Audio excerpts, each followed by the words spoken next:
El maestro de Nazaret tomó a Pedro, a Juan y a Santiago, subió al alto del monte para orar. Mientras oraba, el aspecto del rostro le cambió, los vestidos brillaban de resplandor. Dos hombres conversaban con él, Moisés y Elías, que apareciendo con gloria alababan de su éxito, que él había de consumar en Jerusalén. Pedro y sus compañeros se caían de sueño, pero se espabilaron y vieron su gloria a los dos hombres que estaban con él. Mientras se alejaban de él, dijo Pedro a Jesús: qué bueno que estemos aquí. Haremos 3 tiendas, una para ti, otra para Moisés y otra para Elías.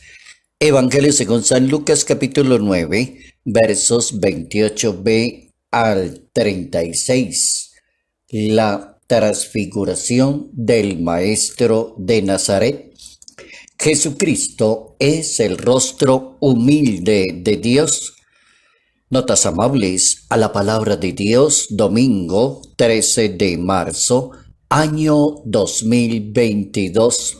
Transfiguración.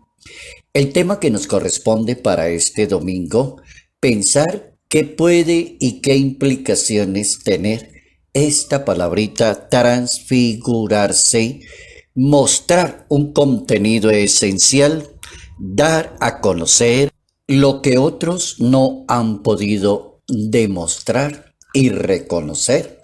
Como que la transfiguración lo puede ubicar a uno en la identidad de la divinidad de Jesús de Nazaret, como un momento tan especial para fortalecer el espíritu, fortalecer la fe, fortalecer la gracia y proyectar la vida de unos apóstoles de Jesús de Nazaret para darles como la fortaleza esencial para caminar de acuerdo a los senderos de la cruz.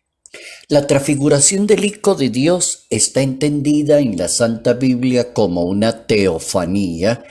Eso quiere decir que es una muestra perfecta de la pedagogía de Dios para que cada uno de nosotros podamos entender en qué consiste la divinidad de Cristo.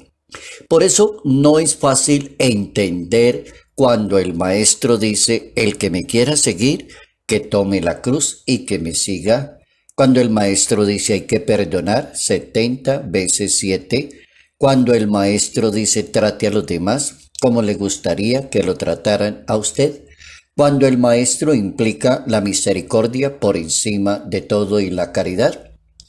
Toda esa serie de comportamientos bien interesantes para una excelente sociedad no se pueden comprender dentro de un camino de la cruz si la persona no tiene una experiencia de la transfiguración del Hijo de Dios.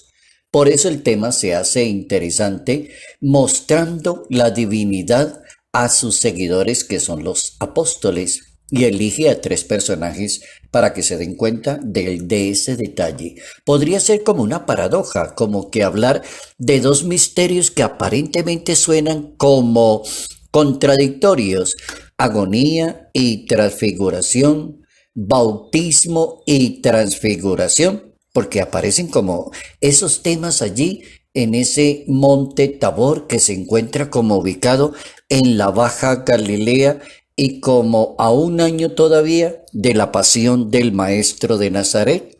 1 año antes de la muerte del Maestro de Nazaret, se le ocurre esa genial idea de transfigurarse para que la humanidad comience a pensar en el contraste de temas como es hablar de agonía y de la transfiguración, o hablar de bautismo y de transfiguración y decir: ese es mi hijo, ahí lo tienen, es el Hijo de Dios. Es algo así parecido como cuando uno lee filosofía y encuentra como el argumento de la tesis y de la antítesis que se funden y que se transparentan cuando coloca una tesis y cuando hay algo que de pronto la contradice y cuando hay una conclusión final. Eso viéndola desde una manera filosófica. Transfigurarse desde el punto de vista teológico es un motivo de la esperanza y del cambio. A pesar de que en muchas oportunidades Cristo muestra su divinidad, demuestra que Él es el Mesías, demuestra su poder, realiza cantidad buena de milagros, tiene palabras de vida eterna, a pesar de que eso ya el pueblo lo venía viendo y los más inteligentes y los más agudos en materia de fe venían reconociendo en Jesús de Nazaret, en alguien especial que les había llegado a la comunidad. Al final del ministerio, e incluso Jesús de Nazaret es reconocido por un soldado romano como hablando de la divinidad de Cristo reconocida en el último momento de la cruz. Verdaderamente este señor era el Hijo de Dios. Yo creo que esa frase lo dice todo. Dice esencialmente por qué es importante hablar en materia de fe de la transfiguración del Maestro. San León, un santo bien interesante en la historia de la Iglesia Católica, afirmaba que el principal fin de la transfiguración es sacar del alma de los discípulos el escándalo de la cruz. Y el santo logró en una frase de un reglón y medio afirmar algo tan grande como sacarle a las personas como que sí vale la pena el trabajo, la dedicación, el sacrificio, porque es que hubo el acontecimiento de la transfiguración, que es ir a un monte alto para ilustrar acerca de su pasión, para hacer ver que era necesario que Cristo debería padecer antes de entrar en su gloria, conforme a lo que ya había sido anunciado por los profetas. El Papa Francisco, por ejemplo, pregunta cómo se puede seguir a un maestro y a un Mesías cuando la vida terrenal del maestro va a terminar en una cruz. Esa parece ser como la angustia existencial de San Pedro, el primero, la columna de la iglesia, como que la angustia existencial de ese apóstol no puede ser posible, que usted termine en una cruz. Y la respuesta llega con la transfiguración. Ese evento de la transfiguración permite, dice el Papa, a los discípulos afrontar la pasión del Maestro de una manera positiva. Es decir, que la transfiguración ayuda a los discípulos, pero sobre todo es un regalo del amor infinito de Dios, decía el Papa Francisco en un Angelus Regina Coeli, un 13 de febrero del año 2018. Ese misterio de la transfiguración entonces permite entender que Cristo es efectivamente Dios con una particularidad, un Dios que es humilde, un Dios que es cercano, un Dios que se inclina para servir y para ser solidario con la misma humanidad. Bien interesante ver desde ese punto de vista lo que puede significar la transfiguración. Ahora, lo que puede significar una transfiguración del Maestro vista desde la oración, vista desde ese detalle de la oración, y eso lo explicó el Papa emérito Benedicto XVI en un Angelus Regina Coeli, un 24 de febrero del año 2013.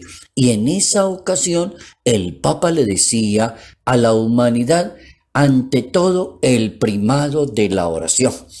En un ambiente de oración, en un ambiente cálido de la gracia de Dios, se da ese acontecimiento cuando Jesús se transfigura y los apóstoles logran ver la esencia del rostro de Dios, pero es ante todo en la oración, dice el Papa, sin el cual todo compromiso y toda caridad se reduce a activismo.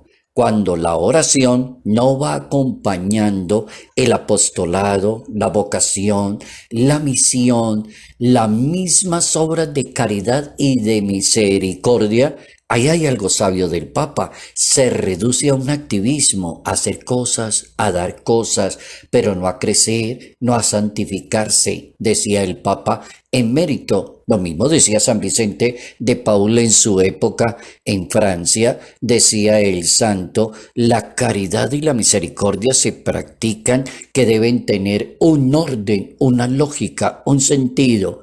El Papa Benedicto XVI está hablando del primado de la oración y cómo es tan importante el ambiente de la oración en la transfiguración del Señor. Les dice que la oración no es aislarse del mundo, de la existencia, de lo que está pasando allá en el mundo, como habría querido hacer Pedro en el Monte Tabor. Un pequeño regañito para San Pedro de parte del Papa. Como habría querido hacer Pedro en el Monte Tabor, sin que la oración reconduce el camino a la acción. El camino a la acción. Bien interesante cómo se aprende de la palabra de Dios, y aprendemos eso de la palabra de Dios, como Jesucristo es el rostro humilde de Dios, y así nos vamos a quedar con esa idea.